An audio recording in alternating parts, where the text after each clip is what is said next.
Bab 4055. Sayangnya kamu tidak bisa naik. Sekelompok orang ini masih punya wajah untuk datang, dan bahkan Tetua Cui masih punya wajah untuk menuduh mereka terlebih dahulu. Saat itu, Erikin memilih untuk bertarung, lalu Tetua Jing, Rikoseng, Henlai, dan lainnya mengikuti. Tapi bagaimana dengan Tetua Cui dan lainnya? Melihat situasinya tidak baik, dia menyelinap pergi dengan cepat. Lalu sekarang ketika mereka berhasil dan sekelompok orang ini bisa-bisanya datang untuk mendapatkan keuntungan.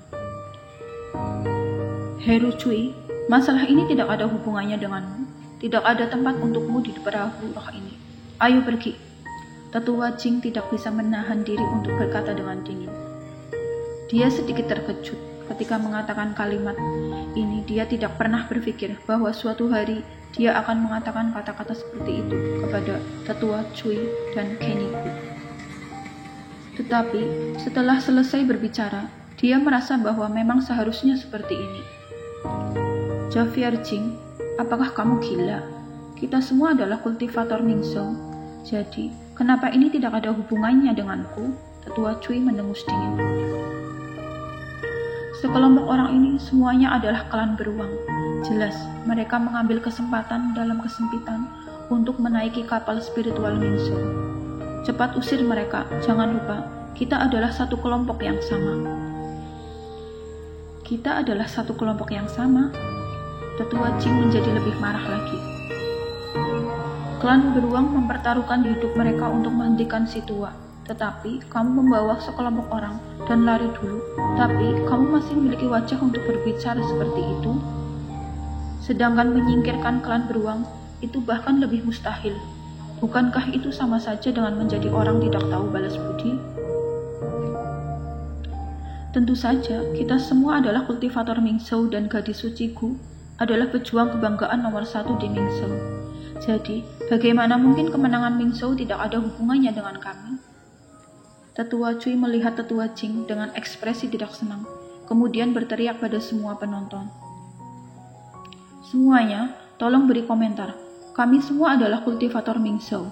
Lalu, sebagai Tetua Mingzhou, Javier Jing menjual keuntungannya kepada klan iblis, memberi mereka kesempatan. Itu adalah pengkhianat terhadap Istana Bintang. Javier Jing, aku menaruh kata-kataku di sini. Jika kamu berani meninggalkan kami, maka kamu adalah pengkhianat. Kamu sedang menjelekan dan membunuh harapan Mingzhou. Tetua Cui juga memutuskan untuk mengancam Tetua Jing. Tetua Jing merasa sedih, uratnya menonjol karena marah dan matanya menjadi hitam. Sebagai Tetua Mingzhou, sepertinya dia memang harus seperti ini. Dendam pribadi adalah milik masing-masing individu. Tetapi, secara keseluruhan Mingzhou, dengan membawa Tetua Cui dan lainnya, mungkin memang bermanfaat bagi Mingzhou.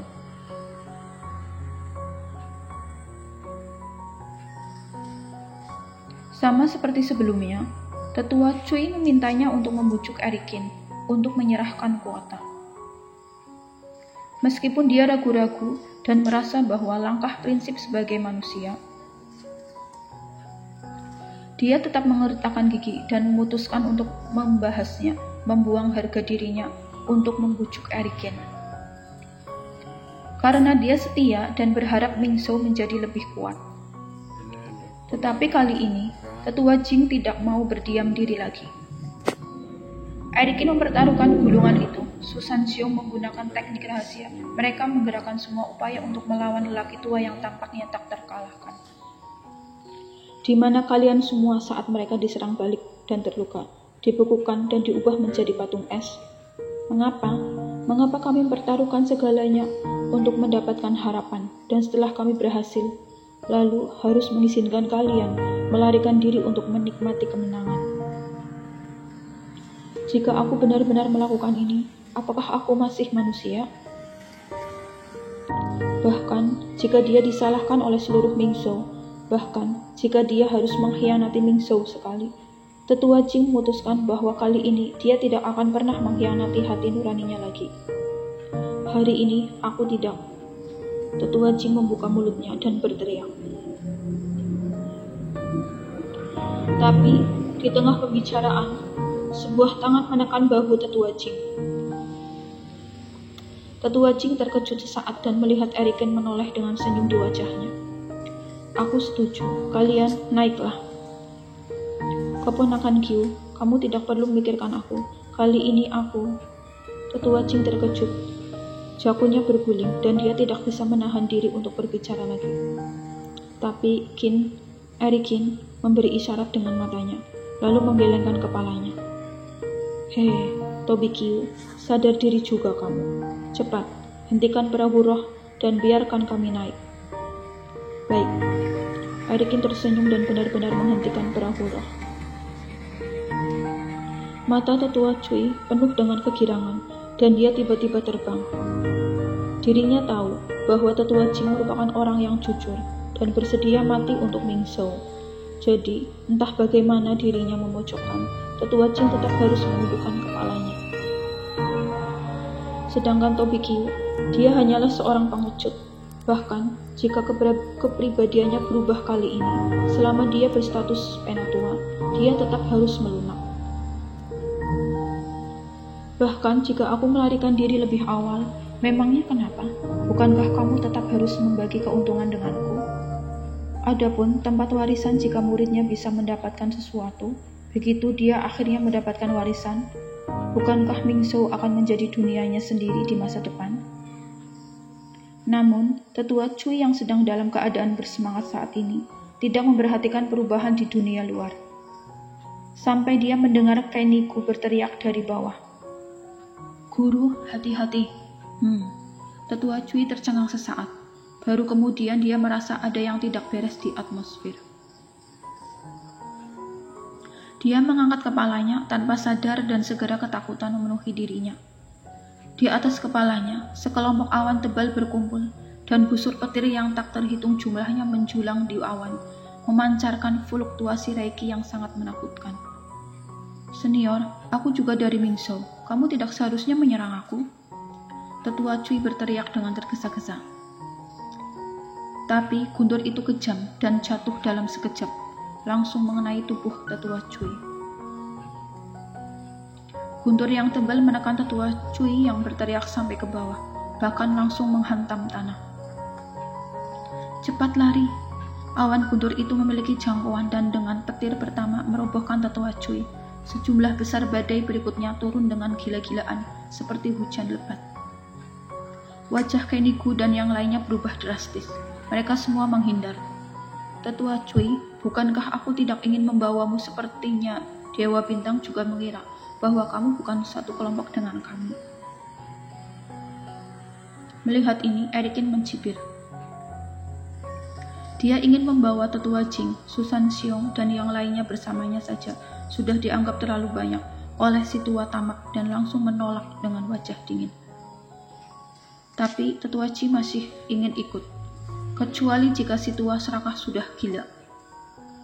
Selamat tinggal Tetua Cui. Riko Zheng, Hen Lai, dan lainnya tidak bisa menahan tawa dan cemoohan. Sekelompok bajingan. Tetua Cui yang sudah gemetaran karena marah mendengar ejekan dari orang yang langsung pingsan. Setelah itu, Eriken mengaktifkan perahu roh dan menghilang di atas gerbang kota, ketika Tetua Jing tertegun dan Susan Xiong terkekeh.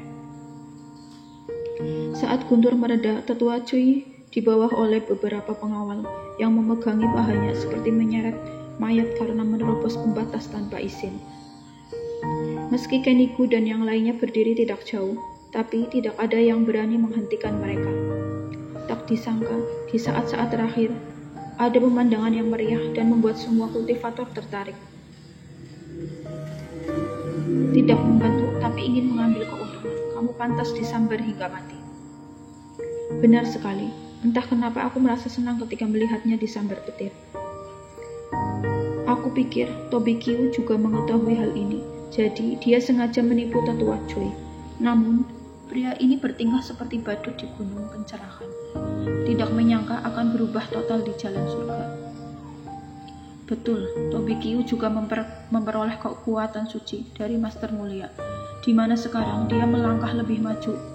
Ditambah daftar peringkat langit, sebelumnya tampaknya sekelompok kuda hitam benar-benar muncul di kompetisi jalan surga kali ini. Topik yang didiskusikan oleh para kultivator berangsur-angsur meluas dari ujian kota kuno hingga pejuang kebanggaan, bahkan persaingan pusaka. Bersambung.